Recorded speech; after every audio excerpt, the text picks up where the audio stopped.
నాకు నా లైఫ్లో అయితే most emotional and most inspiration person ఎవరైనా ఉన్నారంటే my mom is my most inspiration person in my life.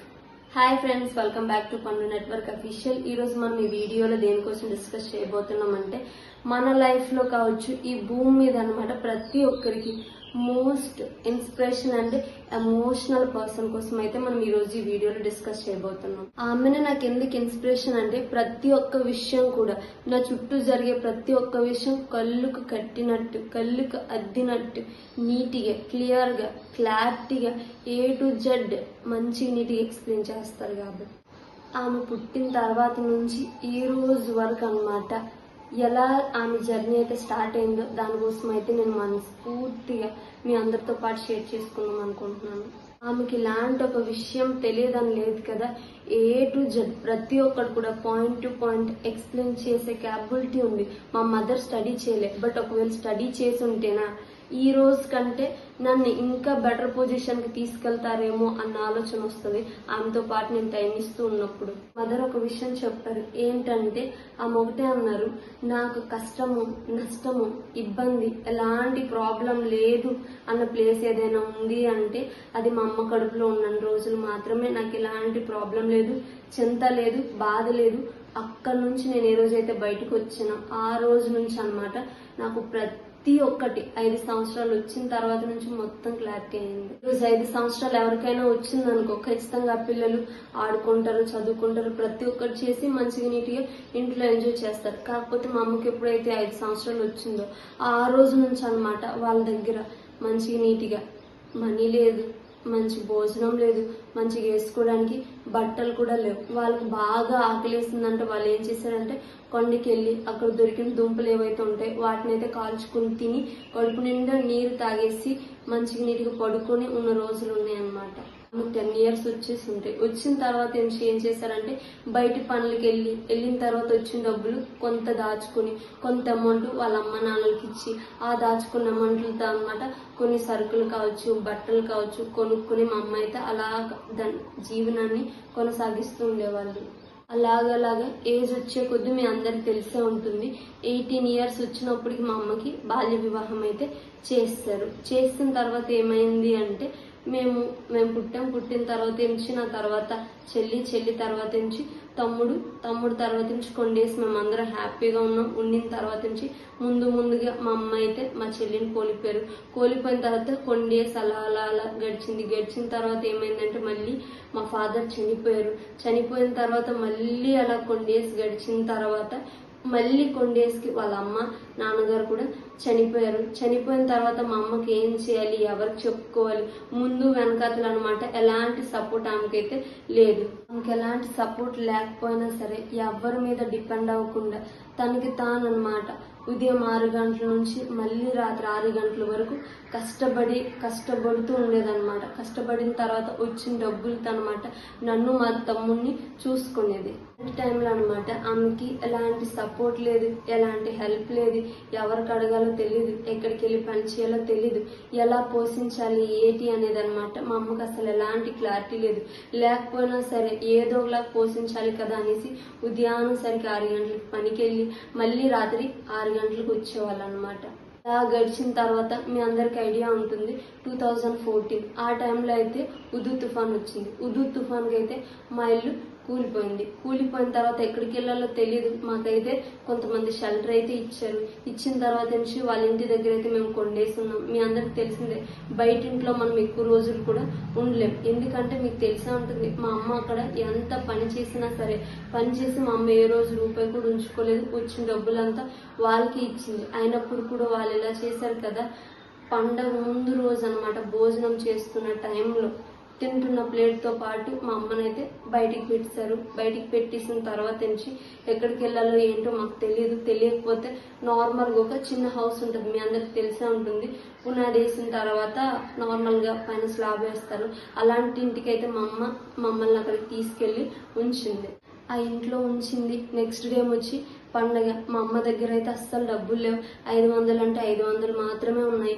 ఆ టైంలో మా దగ్గర ఎలాంటి సరుకులు లేకపోతే ఆ 500 నాకు ఇచ్చేసి మా మామయ్య వాళ్ళతో అయితే షాపుకి పంపించింది. షాపుకి పంపించి 500తో ఎన్ని సామాన్లు అయితే వస్తాయి అన్ని సామాన్లు అయితే నేను పట్టుకొని వచ్చిన తర్వాత నుంచి మనందరికి తెలిసే ఉంటుంది, పండుగలు అంటే ప్రతి ఒక్కరు కూడా బిర్యానీ కానీ చికెన్ కానీ మంచి మంచి బట్టలు కానీ ప్రతి ఒక్కటి చేసుకోవాలనుకుంటారు. కాకపోతే ఏంటి, మా దగ్గర అంత డబ్బులు లేకపోవడంతో మా అమ్మ ఏం చేశారంటే, ఒకటి అందరు బిర్యానీ చేస్తుంటే మా అమ్మ ఏమన్నారంటే, మాకు బిర్యానీ కావాలమ్మా అంటే ఏమన్నారు, నాన్న బిర్యానీ తింటే వేడి చేస్తుంది కానీ పులిహారీ అయితే మంచిది ఒంటికి అనుకొని మా అమ్మ అయితే ఆ రోజు ఏం చేసింది, మాకు పులిహారీ చేసి పెట్టారు. మీకు తెలిసే ఉంటుంది, పండగలు అయితే ఐస్ క్రీమ్ బండి వస్తుంది. నాకు ఐస్ క్రీమ్ చాలా ఇష్టం. అప్పుడు నేను ఏం చేశాను, అందరు పిల్లలు తింటుంటే నాకు కూడా తినాలనిపించింది. నేను మా అమ్మకి అడిగి తెంచి, నాన్న ఐస్ క్రీమ్ ఉంది కదా, ఐస్ క్రీమ్ లో వానపాములు వేస్తారు నాన్న, అది తినకూడదు, దాన్ని ఎవరైనా తింటారా అనుకుని అయితే మా అమ్మ అన్నది. ఎందుకంటే మా దగ్గర అప్పుడు డబ్బులు లేదు కాబట్టి. అలాంటి సిచ్యువేషన్స్ మేము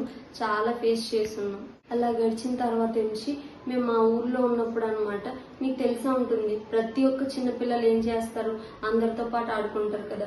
మేము కూడా ఏం చేసేవాళ్ళం అంటే ఆడుకోవడానికి వెళ్తే ఆ పిల్లలు అయితే మాకు కలిపేవాళ్ళ కాదు. దాని నెక్స్ట్ ఏంటి, ప్రతి ఒక్కరు తెలిసిందే, మా ఇంట్లో అయితే అప్పుడు ఇల్లు లేదు, ఫస్ట్ ఆఫ్ ఆల్ మాకు సినిమా కూడా లేదు. అలాగని మేము ఏం చేసాం, నేను మా తమ్ముడు పక్కింటికి వెళ్ళి అయితే సినిమా చూసేవాళ్ళమే. అయితే ఏంటి, అందరు బెడ్ మీద కూర్చున్నారు కదా అని మేము కూడా బెడ్ మీద కూర్చుంటే వాళ్ళు ఏం చేశారంటే, ఆ బెడ్ నుంచి మాకైతే డోర్ పక్కన కూర్చోబెట్టేవాళ్ళు అనమాట. మేము అప్పుడు కింద కూర్చొని చూసేవాళ్ళం, నేను మా తమ్ముడు. అలా మమ్మల్ని, నన్ను నా తమ్ముడిని డోర్ దగ్గర కూర్చోబెట్టినప్పుడు నాకు ఒకటే అనిపించింది, వాళ్ళకి మాకు డిఫరెన్సెస్ ఏంటి, వాళ్ళు మనుషులే మేము మనుషులమే, వాళ్ళు పిల్లలే మేము పిల్లలమే, వాళ్ళు ఎలా అయితే ఉంటున్నారో మేము అలాగే ఉంటాం కదా, మరి వాళ్ళని ఎందుకు పైన కూర్చోబెట్టేవాళ్ళు, మమ్మల్ని ఎందుకు ఇద్దరిని కింద కూర్చోబెట్టేవాళ్ళు అనేది నేను బాగా ఆలోచించిన తర్వాత నాకు చాలా బాధ వేసింది. కానీ నేను ఎప్పుడు మా తమ్ముడికి అయితే చెప్పలేదు, ఎందుకంటే తను చిన్నపిల్లాడు కాబట్టి. అప్పుడు నేను మా తమ్ముడిని తీసుకొని ఇంటికి అయితే వెళ్ళిపోయిన తర్వాత నుంచి మా అమ్మ రోజు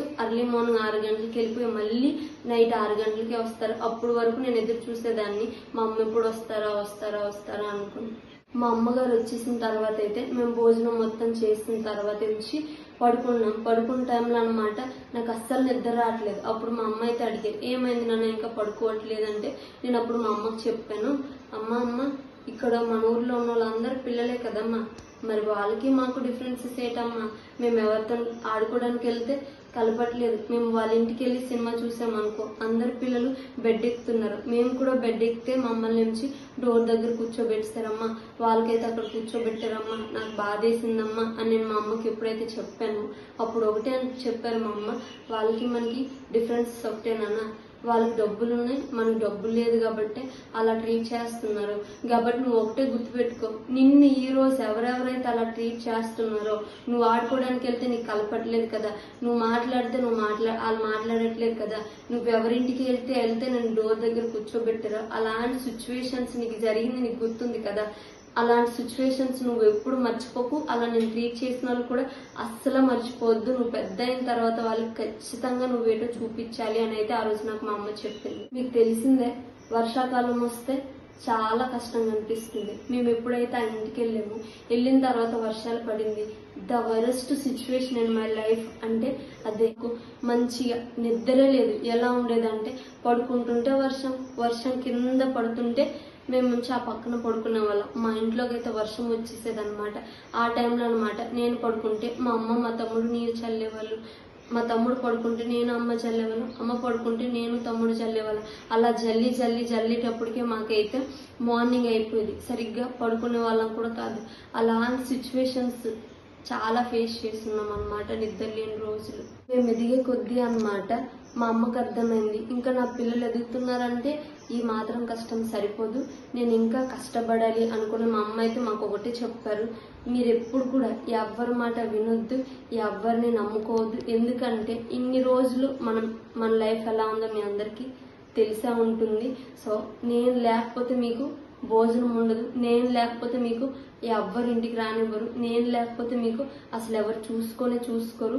కుక్క కంటే హీనంగా మిమ్మల్ని ట్రీట్ చేస్తున్నారు. కాబట్టి ఎప్పుడు కూడా మీరున్న రోజులు మీ కాళ్ళ మీద మీరు బ్రతకండి, ఎవరి మీద డిపెండ్ అవ్వద్దు, నేనేం చెప్తే అది చేయండి అని అయితే మా అమ్మ చెప్పారు. ఏ రోజైతే మా అమ్మ మాట చెప్పారు అప్పటి నుంచి ఒకటి నేను ఫిక్స్ అయిపోయాను, మా అమ్మ ఏం చెప్తే అది చేయడం నేను స్టార్ట్ చేశాను. మా అమ్మ చెప్పింది వద్దు కాదు నేను చేయను ఏ రోజు వరకు అనలే. స్టిల్ ఈ రోజు వరకు కూడా ఆమె ఏం చెప్తే నేను అదే చేసుకుంటూ వస్తున్నాను. అమ్మగారు అనుకుంటే మా నాన్నగారు చనిపోయిన తర్వాత ఆమెకి ఇంకొక ఆప్షన్ ఉంది, అంటే ఏంటి, సెకండ్ మ్యారేజ్ చేసుకునే ఆప్షన్. కానీ ఆమె అయితే సెకండ్ మ్యారేజ్ చేసుకోవాలన్న ఆప్షన్ అయితే పెట్టుకోలేదు. ఓన్లీ ఫర్ నన్ను, నా తమ్ముడిని మాత్రం ఆప్షన్ గా పెట్టుకున్నారు. లైఫ్ లో నేను ఉన్న రోజులు డూ ఆర్ డై, వీళ్ళతోనే పాటు నేను ఉంటాను అనుకుని మా అమ్మ అయితే ఆప్షన్ గా పెట్టుకున్నారు. ఆమె మమ్మల్ని ఆప్షన్ గా పెట్టుకున్న తర్వాత మేము కూడా ఆమెను మాత్రమే ఆప్షన్ గా పెట్టుకుని ఈ రోజు వరకు ఉన్నాము. నాకు ఒకటే అర్థమైంది, పెళ్ళిళ్ళ ఏజ్ పెరిగే కొద్ది అనమాట ఖర్చులు అనేది ఆటోమేటిక్ గా పెరిగిపోతుందని మా అమ్మకి అర్థమైంది. అర్థమైన తర్వాత అయితే మేమున్న ప్లేస్ నుంచి మా అమ్మ అయితే వేరే ప్లేస్ తీసుకెళ్ళిన తర్వాత నన్ను అయితే స్కూల్లో జాయినింగ్ చేశారు. చేసిన తర్వాత మా అమ్మ మా తమ్ముడు అయితే వేరే దగ్గర ఉండేవాళ్ళు. మంత్లీ వన్స్ మాత్రం నా దగ్గరకు వచ్చి నన్ను అయితే చూసుకొని వెళ్ళిపోయేటోళ్ళు. అలా అనమాట కొన్ని డేస్ గడిచిన తర్వాత నుంచి చుట్టుపక్కల ఉన్న వాళ్ళు కూడా అనమాట మా అమ్మ కోసం నెగిటివ్ గా మాట్లాడడం స్టార్ట్ చేశారు. అది నేను మా అమ్మకి చెప్పేదాన్ని, ఇలా మాట్లాడుతున్నారమ్మా అని చెప్పిన తర్వాత మా అమ్మ ఒకటే అన్నారు, ఎవ్వరు ఏమనుకున్నా పర్లేదు నాన్న, నువ్వు నమ్మకు, నేను అలాగుంటున్నానేటి నీకు తెలుసు, తమ్ముడు కూడా తెలుసు అని అయితే మా అమ్మగారు చెప్పి అలాగనమాట మేము మా స్టడీస్ కంప్లీట్ అయినన్ని రోజులు ఎన్ని మాటలు, ఎన్ని స్ట్రగుల్స్, ఎన్ని ప్రాబ్లమ్స్ వచ్చినా కూడా మా అమ్మ వాటికైతే పక్కన పెట్టి 24/7 తను చేస్తున్న పని మీద ఫోకస్ చేసి నన్ను మా తమ్ముడిని అయితే మంచిగా నీట్గా చదివించింది. అందరికీ తెలిసిందే, ప్రతి ఒక్కరింట్లో కూడా బ్యాక్ బోన్ ఎవరు అంటే ఫాదర్ లేకపోతే గడుదు అంటారు కదా. బట్ మా ఇంట్లో అయితే మా ఫాదర్ లేరు, మాకు బ్యాక్ బోన్ అంతా మా అమ్మేని. మా అమ్మ ఉండడం వల్ల ఈరోజు మా తమ్ముడు డిప్లొమా ఫినిష్ చేశాడు, నేను గ్రాడ్యుయేషన్ కూడా కంప్లీట్ చేశాను. ఒక ఫాదర్ ఉంటేనే మ్యాక్సిమం ఎవరైనా సరే ఇంతవరకు చదువుకోగలుగుతారు. కానీ మాకు మా ఫాదర్ లేకపోయినా మా ఒక్క మదర్ సపోర్ట్ తో మాత్రమే మేమైతే మా స్టడీస్ అంతా కంప్లీట్ చేసాం. ఎందుకంటే మా అమ్మ ఎప్పుడైతే వాళ్ళ హస్బెండ్ చనిపోయారో, వాళ్ళ పేరెంట్స్ చనిపోయారో, వాళ్ళని నమ్ముకున్న వాళ్ళందరూ ఏ రోజైతే మా అమ్మను వదిలేశారో ఆ రోజు కమిట్మెంట్ పెట్టుకున్నారు, ఎలాగైనా సరే నా పిల్లల్ని చదివించి మంచి పొజిషన్ లో పెట్టాలని అయితే మా అమ్మ ఆ రోజే ఫిక్స్ అయ్యారు. కాబట్టి ఆమెకి ఎంత ప్రాబ్లం వచ్చినా సరే కష్టపడి పని చేసి మేము చదువుకోవాలనుకున్న ప్లేస్ వరకు మమ్మల్ని అయితే కష్టపడి చదివించి ఈ రోజు మమ్మల్ని పొజిషన్ వరకు తీసుకొచ్చారు. లైఫ్ లో అయితే మేము ఇంకా సక్సెస్ అయితే అయిపోలేదు, మా స్టడీస్ మాత్రం మేము ఫినిష్ చేసుకున్నాం. కాకపోతే ఏంటి, ఈ రోజు నుంచి మేము దేనికోసం కష్టపడుతున్నాం అంటే మా అమ్మకు ఒక కళ ఉందన్నమాట. మేము ఎదిగిన తర్వాత మా అమ్మ డ్రీమ్ ఏంటంటే ఆమె ఇంటి నుంచి బయటికి వెళ్ళి ఎండ వాన తడకుండా ఇంట్లోనే ఉంటూ మేము ఏ రోజైతే వర్క్ చేయడానికి వెళ్తాం ఆ రోజు మాకు ఓన్లీ ఫర్ ఫుడ్ ప్రిపేర్ చేసి పెట్టాలి అన్నది నా డ్రీమ్ నాన్న, నాకు ఇంకొక డ్రీమ్ లేదని అయితే మా అమ్మగారు చెప్పారు. నేను మా తమ్ముడైతే ఆమె కళను నెరవేర్చడం కోసమే మేమైతే ఇక్కడ నుంచి ఈ రోజు నుంచి స్టార్ట్ చేస్తున్నాం. ఎందుకంటే మా తమ్ముడికి ఈరోజు 18 వచ్చేస్తుంటే నాకు ఈరోజు 20 వచ్చేస్తుంటే ఇప్పుడు వరకు కూడా ఎలాంటి సపోర్ట్ ఎవరి మీద డిపెండ్ అవ్వకుండా భయం లేకుండా ఒక అబ్బాయి బయటికి వెళ్ళి అలాగైతే కష్టపడితే ఇంట్లో గడిస్తుందో మా అమ్మగారు కూడా ఒక అబ్బాయి లాగా బయటికి వెళ్ళి ప్రతి ఒక్కటి చేసి ఈరోజు మమ్మల్ని ఎంత మంచి పొజిషన్ వరకు తీసుకొచ్చారంటే రేపు పొద్దున మా అమ్మ అనుకున్న లైఫ్ స్టైల్ మేము ఖచ్చితంగా ఇవ్వాలని నేను మనస్ఫూర్తిగా కోరుకుంటూ నేను మా తమ్ముడైతే ఈ రోజు నుంచి మా జర్నీని అయితే మేము స్టార్ట్ చేద్దాం అనుకుంటున్నాం. మా ఈ జర్నీకి అయితే మీ అందరు సపోర్ట్ గైడ్ లైన్స్ అయితే మాకు ముందు చాలా అవసరం అవుతుంది. సో మీ అందరు మాకు ఎప్పుడు సపోర్ట్ చేస్తుంటారని నేను మనస్ఫూర్తిగా కోరుకుంటున్నాను.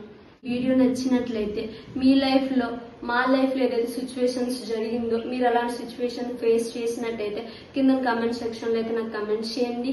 ఇలాంటి మరిన్ని ఎమోషనల్ అండ్ ఇన్స్పిరేషన్ వీడియోస్ కోసం పక్కన ఉన్న పన్ను నెట్వర్క్ అఫీషియల్ ఛానల్ అయితే సబ్స్క్రైబ్ చేసుకోండి. బెల్ ఐకాన్ని క్లిక్ చేయడం మర్చిపోవద్దు. Bye bye.